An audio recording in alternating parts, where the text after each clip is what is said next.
The men of Maycomb, in all degrees of dress and undress, took furniture from Miss Maudie's house to a yard across the street.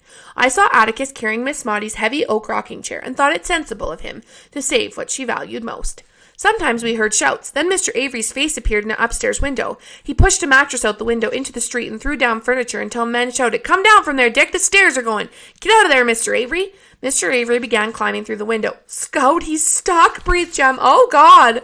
Mr. Avery was wedged tightly. I buried my head under Jem's arm and didn't look again until Jem cried, "He's got loose, Scout. He's all right." I looked up to see Mr. Avery cross the upstairs porch. He swung his legs over the railing and was sliding down a pillar when he slipped. He fell, yelled, and hit Miss Maudie's shrubbery. Suddenly I noticed that the men were backing away from Miss Maudie's house, moving down the street toward us. They were no longer carrying furniture. The fire was well into the second floor and had eaten its way to the roof. Window frames were black against a vivid orange center. "Jem, it looks like a pumpkin." "Scout, look!" Smoke was rolling off our house and Miss Rachel's house like fog off a riverbank, and men were pulling hoses toward them. Behind us, the fire truck from Abbotsville screamed around the curb and stopped in front of our house. "That book," I said. "What's that, Jem?" "That Tom Swift book. It ain't mine, it's Dill's." "Don't worry, Scout, it ain't time to worry yet," said Jem. He pointed. "Look yonder." In a group of neighbors, Atticus was standing with his hands in his overcoat pockets. He might have been watching a football game. Miss Maudie was beside him. "See there, he's not worried yet," said Jem. "Why ain't he on top of one of those houses?" "He's too old. He'd break his neck." "You think we ought to make him get our stuff out?" "Let's not pester him. He'll know when it's time," said Jem. The Abbotsville fire truck began pumping water on our house. A man on the roof pointed to places that needed it most.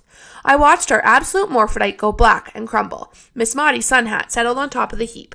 I could not see her hedge clippers. In the heap between our house, Miss Rachel's, and Miss Maudie's, the men had long ago shed coats and bathrobes. They worked in pajama tops and nightshirts stuffed into their pants. But I became aware that I was slowly freezing where I stood. Jem tried to keep me warm, but his arm was not enough. I pulled free of it and clutched my shoulders. By dancing a little, I could feel my feet.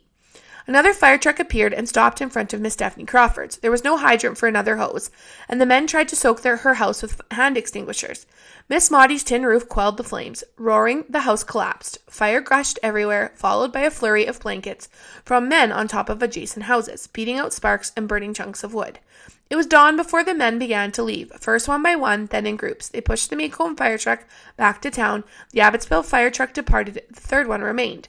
We found out the next day it had come from Clark's Ferry, 60 miles away. Jem and I slid across the street. Miss Maudie was staring at the smoking black hole in her yard, and Atticus shook his head to tell us she did not want to talk. He led us home, holding onto our shoulders to cross the icy street. He said Miss Maudie would stay with Miss Stephanie for the time being. "Anybody want some hot chocolate?" he asked. I shuddered when Atticus started a fire in the kitchen stove. As we drank our cocoa, I noticed Atticus looking at me, first with curiosity, then with sternness. "I thought I told you and Jem to stay put," he said. "Why, we did. We stayed." "Then whose blanket is that?" "Blanket?" "Yes, ma'am, blanket. It isn't ours." I looked down and found myself clutching a brown woolen blanket I was wearing around my shoulders, squaw fashion. "Atticus, I don't know, sir." I turned to Jem for an answer, but Jem was even more bewildered than I. He said he didn't know how it got there. We did exactly as Atticus told us. We stood down by the Radley gate away from everybody. We didn't move an inch. Jem stopped. "Mr. Nathan was at the fire," he babbled. I saw him. He was tugging that mattress. Atticus, I swear." "That's all right, son." Atticus grinned slowly. "Looks like all of Maycomb was out tonight, in one way or another. Jem, there's some wrapping paper in the pantry, I think. Go get it and we'll—" "Atticus, no, sir." Jem seemed to have lost his mind. He began pouring out our secrets, right and left, in total disregard for my safety, if not for his own. Omitting nothing, knot-hole, pants and all. "Mr. Nathan put cement in that tree, Atticus, and he did it to stop us finding things. He's crazy, I reckon, like they say. But Atticus, I swear to God, he ain't never harmed us. He ain't never hurt us. He could have cut my throat from ear to ear that night, but he tried to mend my pants and said, 'He ain't ever hurt us, Atticus.'" Atticus said, "Whoa, son," so gently that I was greatly heartened. It was obvious that he had not followed a word Jem said, for all Atticus said was, "You're right, we better keep this and the blanket to ourselves. Some day maybe Scout can thank him for covering her up." "Thank who?" I asked. "Boo Radley. You were so busy looking at the fire you didn't know he had put a blanket around you." My stomach churned to water. I nearly threw up when Jem held out the blanket and crept toward me. He sneaked out of the house, turned around, sneaked up, and went like this. Atticus said dryly, "Do not let this inspire you to further glory, Jeremy." Jem scowled. I ain't going to do anything to him, but I watched the spark of fresh adventure leave his eyes.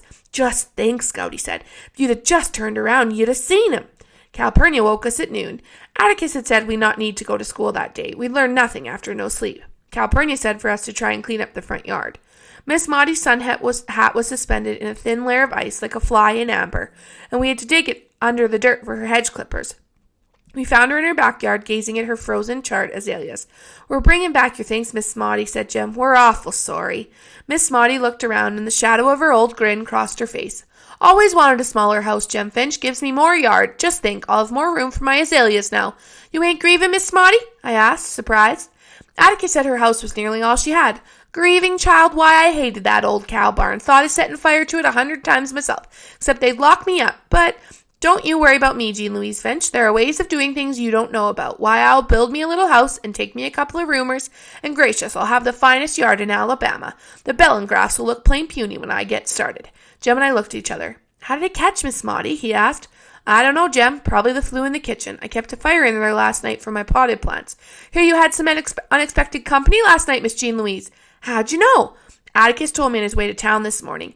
Tell you the truth, I'd like to have been with you, and I'd have sense enough to turn around, too." Miss Maudie puzzled me. With most of her possessions gone and her beloved yard a shambles, she still took a lively and cordial interest in Jem and my's affairs. She must have seen my perplexity. She said, "Only thing I worried about last night was all the danger and commotion it caused. The whole neighborhood could have gone up. Mr. Avery'll be in bed for a week. He's right stove up. He's too old to do things like that, and I told him so. Soon as I can get my hands clean, and when Stephanie Crawford's not looking, I'll make him a lane cake. That Stephanie's been after my recipe for 30 years, and if she thinks I'll give it to her just because I'm staying with her, she's got another think coming." I reflected that if Miss Maudie broke down and gave it to her, Miss Stephanie couldn't follow it anyway. Miss Maudie had once let me see it. Among other things, the recipe called for 1 large cup of sugar. It was a still day. The air was so cold and clear, we heard the courthouse clock clank, rattle, and strain before it struck the hour. Miss Maudie's nose was a color I'd never seen before, and I inquired about it. "I've been out here since 6 o'clock, she said. "Should be frozen by now." She held up her hands. A network of tiny lines crisscrossed her palms, brown with dirt and dried blood. "You've ruined 'em," said Jem. "Why don't you get a colored man?" There was no note of sacrifice in his voice when he added, "Or Scout and me, we can help you." Miss Maudie said, "Thank you, sir, but you've got a job of your own over there." She pointed to our yard. "You mean the Morphodite?" I asked. "Shoot, we can rake him up in a jiffy." Miss Maudie stared down at me, her lips moving silently. Suddenly, she put her hands to her head and whooped. When we left her, she was still chuckling. Jem said he didn't know what was the matter with her. That was just Miss Maudie.